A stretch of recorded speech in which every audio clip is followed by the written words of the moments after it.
Sri Lanka is a magnificent island nation located in the south of the Indian subcontinent.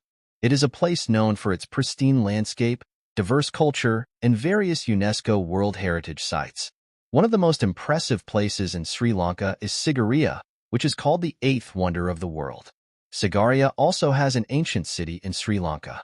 Perched on a rock 650 feet above the town of Dambulla in Mata district, the site attracts around 1,000 tourists per day and has been a UNESCO Heritage Site since 1982.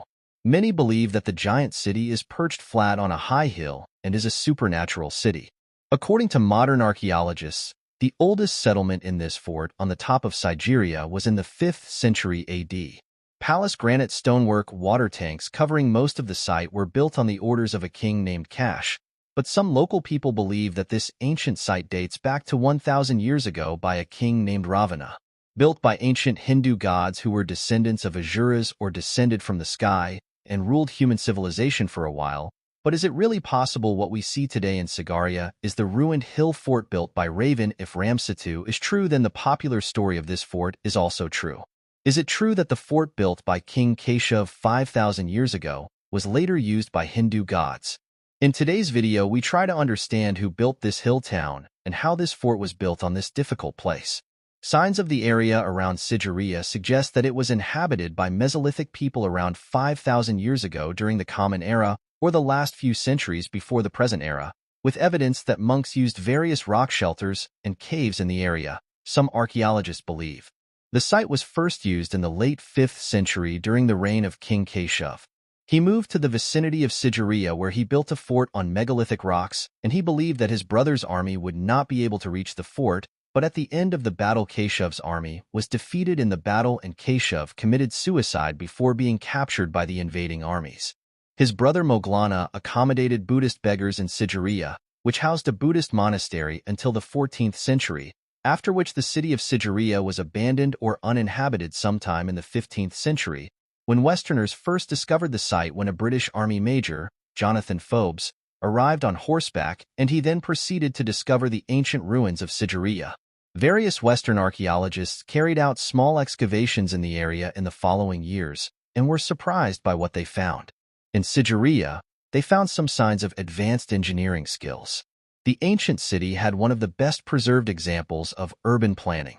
The locational strategy and technology of the site seemed to be much more advanced than the time. The forts, palaces, houses, and gardens were luxurious. Some parts seemed to date back to the Mesoamerican period, with pyramid-like features. To the west of the city, there is another park where we find another example of advanced ancient engineering. The park has various water retention structures, including a sophisticated hydraulic system. These unique designs include canal chariots and even water pumps that supply water to the gardens, proving that they were planned in depth. None of these hydraulic systems still supply water to the region, even today, with many of the stone-built structures made of mud bricks. A construction that baffled archaeologists as they could not find an explanation as to how the ancient builders lifted the estimated 3 million bricks to the top of the rock, as there was no sign of a staircase from the ground to the top. It was an impossible task to climb up without a proper ladder and through the dense forest of bricks or materials to the top of this rock stone. Although these bricks look impressive, the huge blocks of white marble used to build the paths and steps of the palace at this place are even more impressive. Since the white marble used in the construction was not native to the area and archaeologists are still not sure where they got the marbles from, each marble block is extremely heavy and numbering in the thousands. So how did these ancient builders lift the heavy marble blocks to the top of a cliff without any stairs, resulting in this ancient city? Archaeologists have questioned how it was built, where it takes up to 2 hours to reach the top of the rock on the present-day metal staircase. Archaeologists have confirmed that these signs were carved in ancient times, but there is still no answer as to how they were carved into the side of the rock where there was no slope for people to stand on. The question arises as to how these holes were drilled by the primitive Sarmsum. Moreover, near the drilled holes we find some traces of strange notches whose purpose or how they were made remains a complete mystery, and right next to them we find another drilled hole which is very deep in the rock. Deep down, all these strange marks seem to have been made by some kind of advanced machinery where it was impossible to drill or melt rock at that time.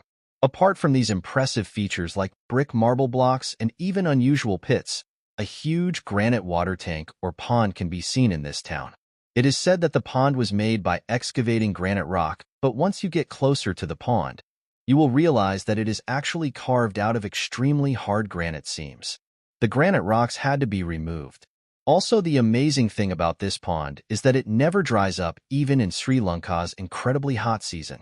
Water will always remain in the pond, even with our modern technology.